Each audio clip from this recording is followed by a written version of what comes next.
الحمدللہ وحدہ لا شریک لہ والصلاۃ والسلام علی من لا نبی بعد۔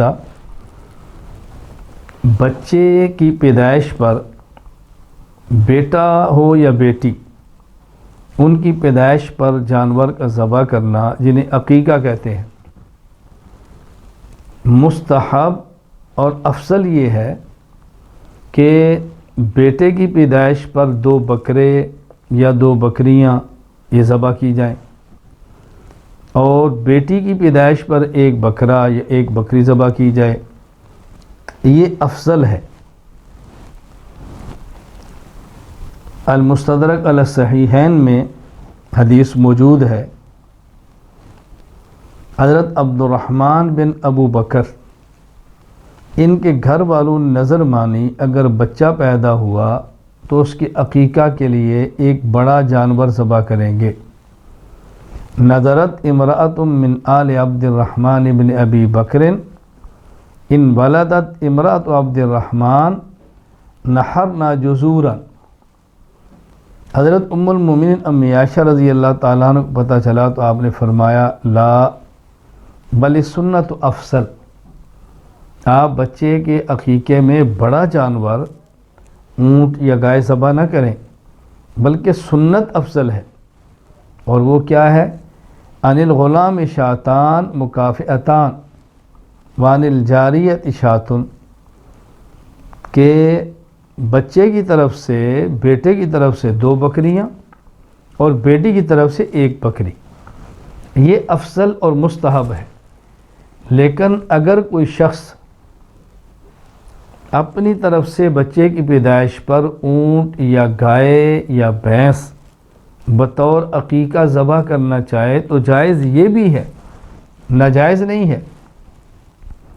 حضرت انس بن مالک رضی اللہ تعالیٰ عنہ فرماتے ہیں، رسول اکرم صلی اللہ علیہ وسلم نے فرمایا من ولد له غلام فلیعق عنہ من الابل او البقر او الغنم، جس شخص کے ہاں بچے کی پیدائش ہو تو اس کو اس بچے کی طرف سے اونٹ یا گائے یا بکری ذبح کرنی چاہیے۔ یہ حدیث المعجم الصغیر لطبرانی کے اندر موجود ہے۔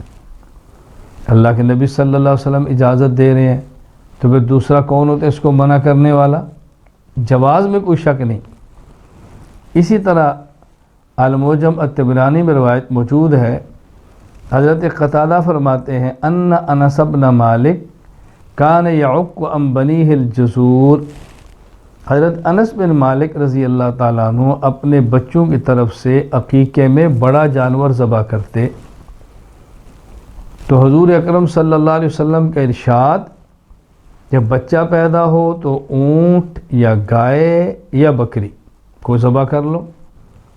حضرت انس بن مالک رضی اللہ تعالیٰ عنہ کا عمل کہ وہ بچے کی پیدائش پہ اونٹ ذبح فرماتے، اس بات کی دلیل ہے کہ عقیقہ میں بڑا جانور ذبح کرنا جائز ہے۔ لیکن ام المومن امی عائشہ رضی اللہ تعالیٰ فتویٰ دے رہی ہیں کہ افضل یہ ہے کہ ان کی بجائے بچے کی طرف سے 2 بکریاں اور بچی کی طرف سے 1 بکری عقیقے میں ذبح کریں، تو افضل ہونا الگ چیز ہے، جائز ہونا الگ چیز ہے۔ ہم آج کی مجلس میں یہ سمجھا رہے ہیں کہ افضل بچے کی طرف سے 2 بکریاں اور بچی کی طرف سے 1 بکری یا بکرا ہے۔